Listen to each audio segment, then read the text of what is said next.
financial year. We put in a lot of money to subsidize farmers in fertilizer inputs and other inputs. We had blessings of the rains, and Honorable Eugene Wamalo will bear me witness that farmers in Trans Nzoia and the North and South Rift have done very well in terms of producing maize. But the Ministry of Agriculture never planned for maize dryers until when the Met Department announces there's going to be El Nino, and we are caught flat-footed, and we start running around helter-skelter now looking for maize dryers. You buy those maize dryers at a more probably pricier price, since it's a last-minute procurement. So what is it, maybe Margaret and His Excellency, you have to bear with me on this one. What is it that we can do to make that process more efficient? And maybe you don't have to answer now, maybe think through it together with Kwame and the others, because we are looking at things that will be sustainable, things that will help us in the country, so that we don't end up with huge fiscal deficits, huge borrowing, huge debt financing, and end up spending all our money paying debt that we should have avoided.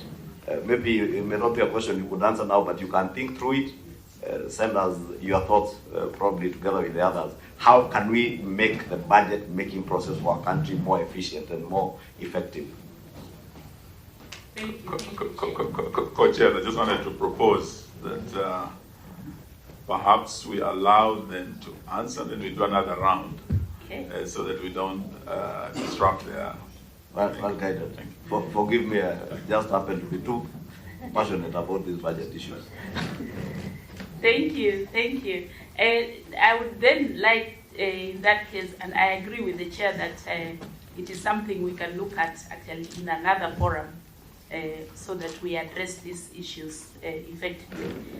Let me move to the dollar issue raised by Honorable Omar, in which he has said that there are actually a lot of dollars which are being hidden away in the economy, because then our currency is depreciating all the time.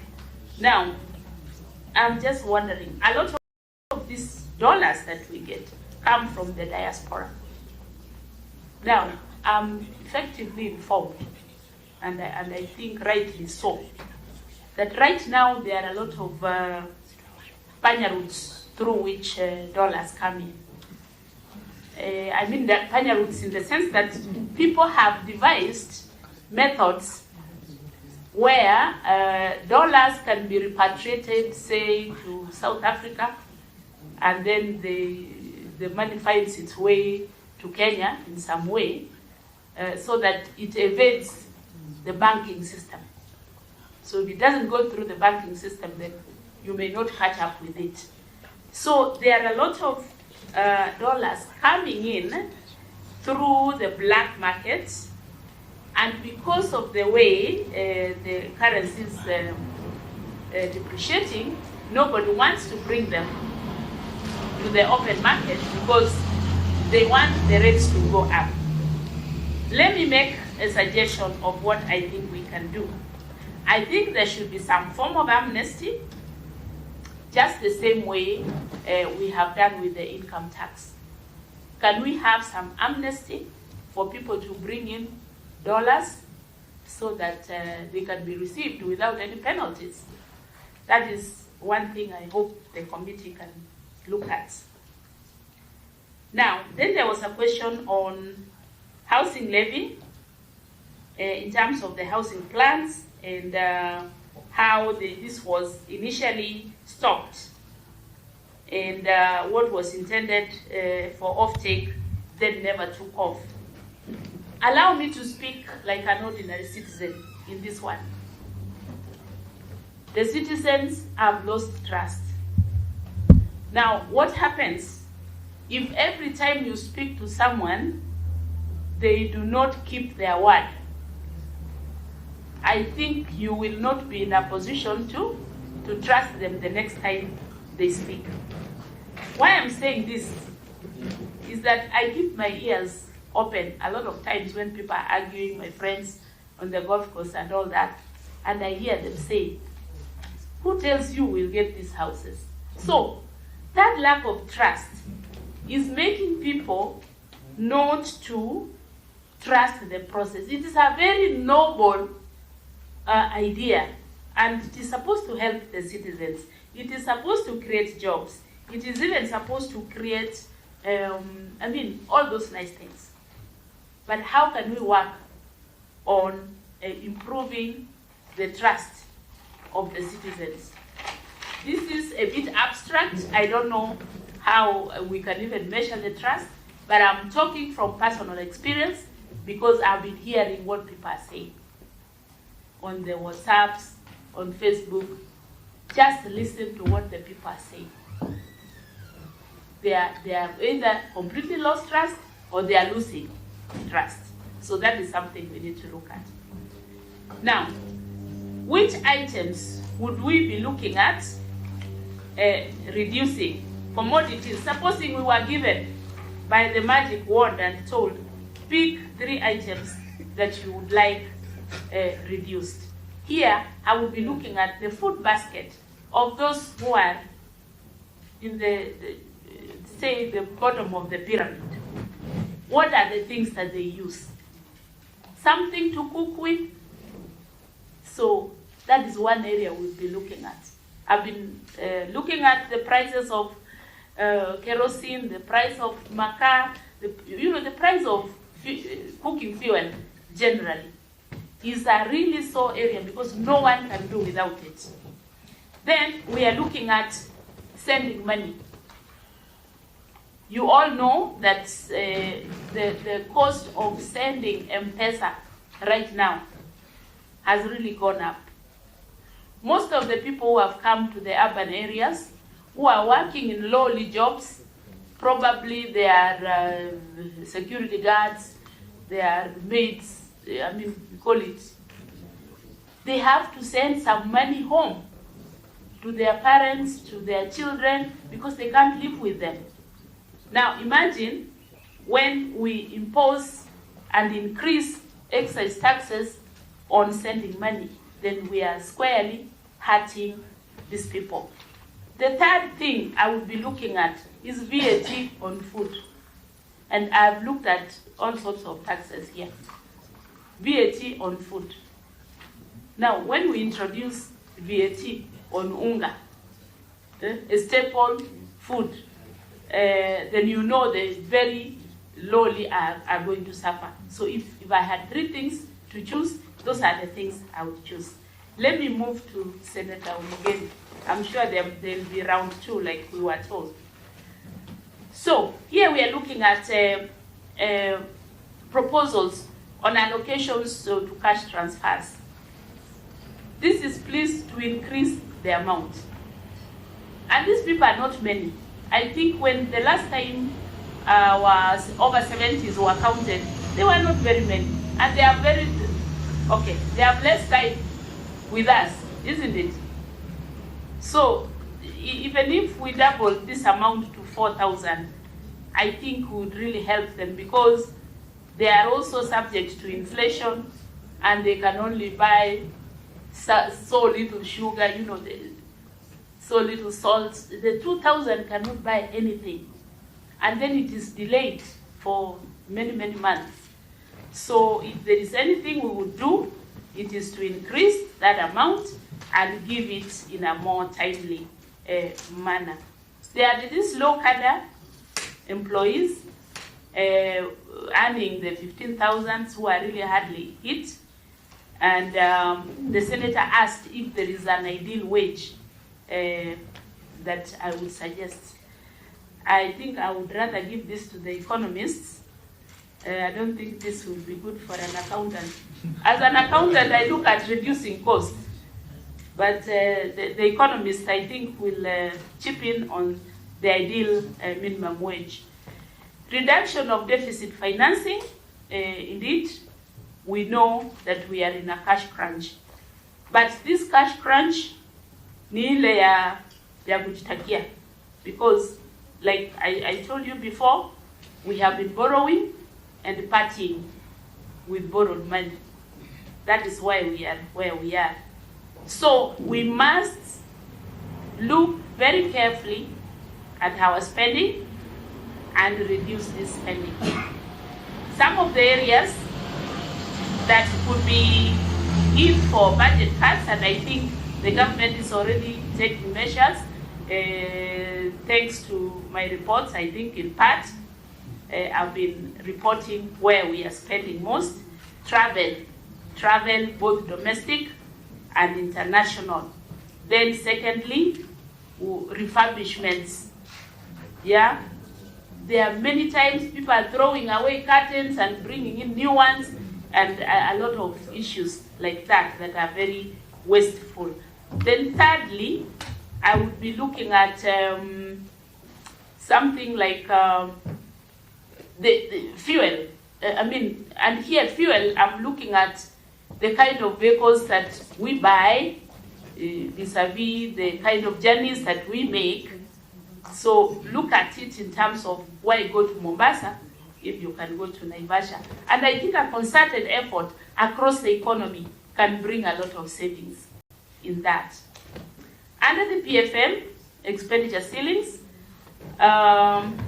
we were looking at the current budgets that do not comply with the PFM ceilings. Are they then illegal? Now, I would like to disqualify myself from the illegality in this particular instance, because when we look at national government, we have the sectors, and sectors have leaders, and these things go through public participation. All I can ask is, can these sector leaders do their job? Because if they did their job properly, then we wouldn't be discussing here about illegalities. And circulars are there. I think if they are followed, we should be having the kind of budgets that we expect. Hiring sprees in the counties, which are up to 47. How about the national government in terms of employment? Yes, I've been doing both national and county reports on personnel emolument. So far, the income ratio to the employment has been okay in national government. But watch this space. I'll be reporting on the first quarter. If I find that it has exceeded, you will see it in my reports. Now, going to the counties, let's all appreciate that the counties have a lower income base. So the denominator that they are using to calculate the ratio is much lower. So what are we saying here? The implication is that if the monies to the counties were higher, then probably we would be talking of a lower percentage. If the on-source revenue raised at the counties was higher, it means that the denominator will be higher, and therefore the percentage will be lower. So the message I've been giving to the counties is, please try to increase your inflows, because if you increase your inflows, then it means you can accommodate more employment. So that same level of employment would be a much lower percentage if the revenues were higher. So that's what I can say. Now, from Madam Catherine, thank you for the compliment.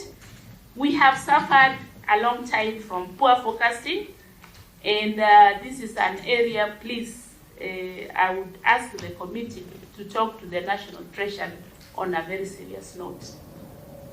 The exaggerations are in the National Treasury, and let me just give one example.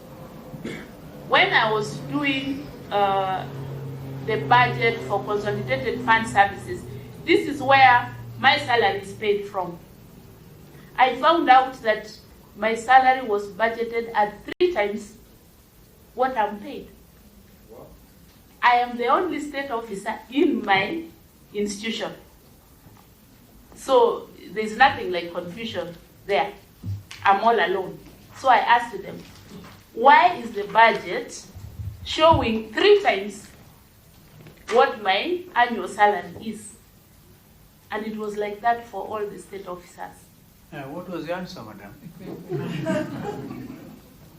Chairman, I have not received the answer to date. Integrity. Integrity. Integrity. They have not answered me why they budgeted 3 times what I'm supposed to be earning. So, now, if that is only my salary, what I'm saying, we don't know what else is dodgy in there. And then when it comes to the supplementary, these amounts are then reallocated to other areas. So, honorable members, I'm asking you to talk to the Treasury in a very matter-of-fact manner to look at the way they are handling the budgeting. I think the problem is there. There is a big problem. Yes. Then let me move to the manual payrolls and what is the role of the COB in terms of manual payrolls. Now, my role, as per the mandate given by the Constitution, I think I don't have to repeat it. My role is advisory as far as this is concerned. So because I look after budget implementation and because I report on a regular basis, I am in contact with this information. So first of all is that when the counties prepare their budgets, they bring the drafts to my office. We analyze and we advise them. Every so often they will tell us we have had and we have made the adjustments. Now, when it comes to implementation, there is a lot of mischief. They'll always go and do other things. And then they'll always prepare a supplementary budget to try and sanitize what has been done. So my office has insisted on always trying to bring them to the straight and narrow in spite of this. But you can imagine that because we have so many counties to begin with, and all of them are doing something, my office is extremely busy trying to check these things and ensuring that they are not going beyond the ceilings. Now, we have a system now of registering all workers at the county. The UHR, there is a United HR system which is taking over from the IPPD and which has more features to capture employees and to avoid ghost workers, so to say. So this system is in progress and within which they have complied with this system. This system is being run by the State Department of Public Service. So they keep complaining that that State Department takes very long to implement their requests. But so what we do is that we are consistently and continuously ensuring that they are putting more and more staff onto that system, of course with a deadline of this year. They are supposed to have complied fully by the end of this financial year. On pending bills, honorable members, like I told you, the pending bills are very high and the causes are many. Now, yet the COB pays current bills instead of the old bills. I would like to respond to this that I don't pay. Instead, what I do, I approve withdrawals for the payment of pending bills. Now, there is a hidden gem there, in that if I approve the withdrawal, I have no control on who is paid. The money will go to the county, and then the accounting officer will pick different payees and pay them. If you remember, sometime last financial year, I had requested the central bank to give me access to the bank statements of the counties so that I would be tracking these payments.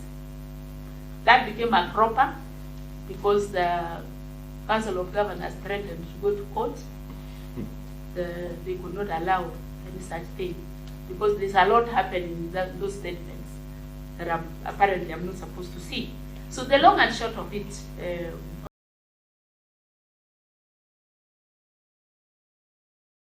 I have ensured that the counties bring me a list of approved, eligible, we call them eligible pending bills. Along with that, they give me a payment plan, and they tell me this is what we think we can accommodate within our cash flows.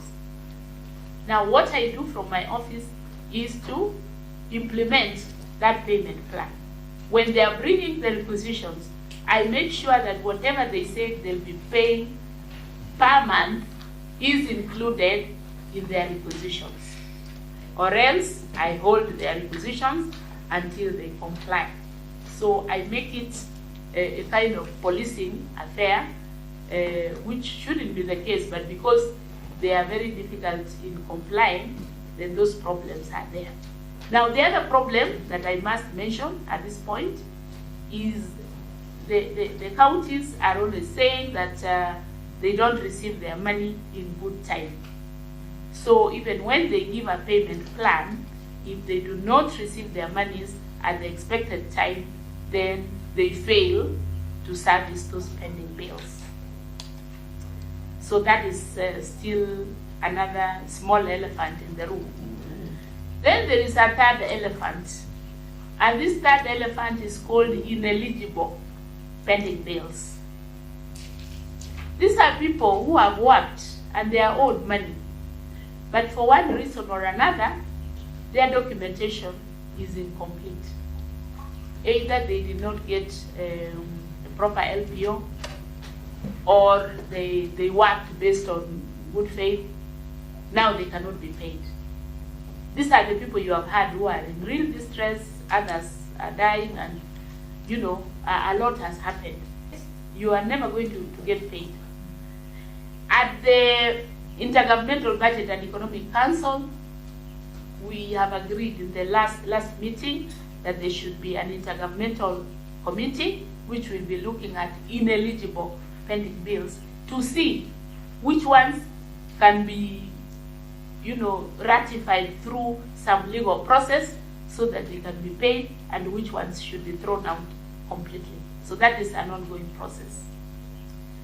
Let me move to tax reforms and what we are going to get in form of taxes, saying when we assist the farmers, and this came from the co-chair there.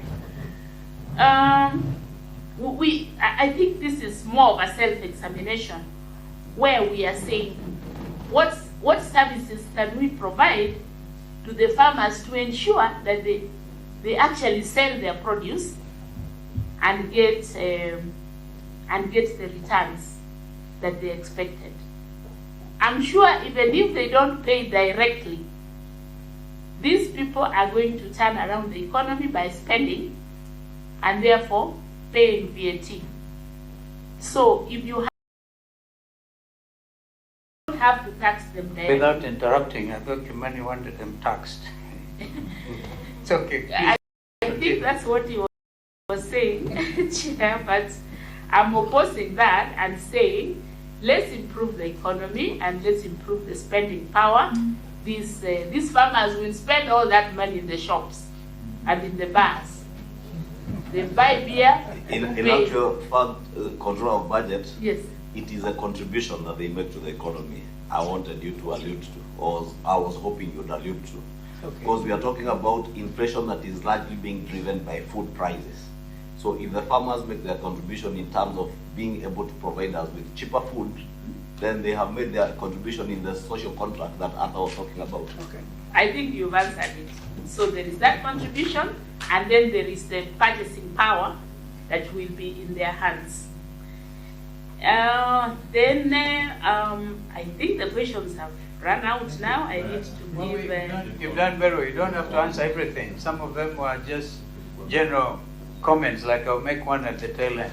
Yes, there is just one Chair, which on sustainability of economic engagements, and I think there was this question that about the counties, that in terms of what they are doing, is there sustainable development, and what is the role of my office. And I thought I should just contribute to this by saying that the counties have an elaborate planning framework. They start with the County Integrated Development Plan, from which the annual development plans are derived. So if they get it right and ensure there is proper public participation, AP as we call it, then the annual development plans will be derived from that.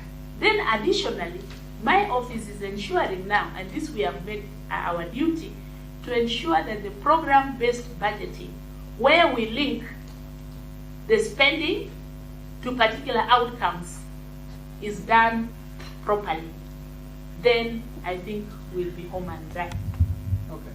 Yes, thank you very much.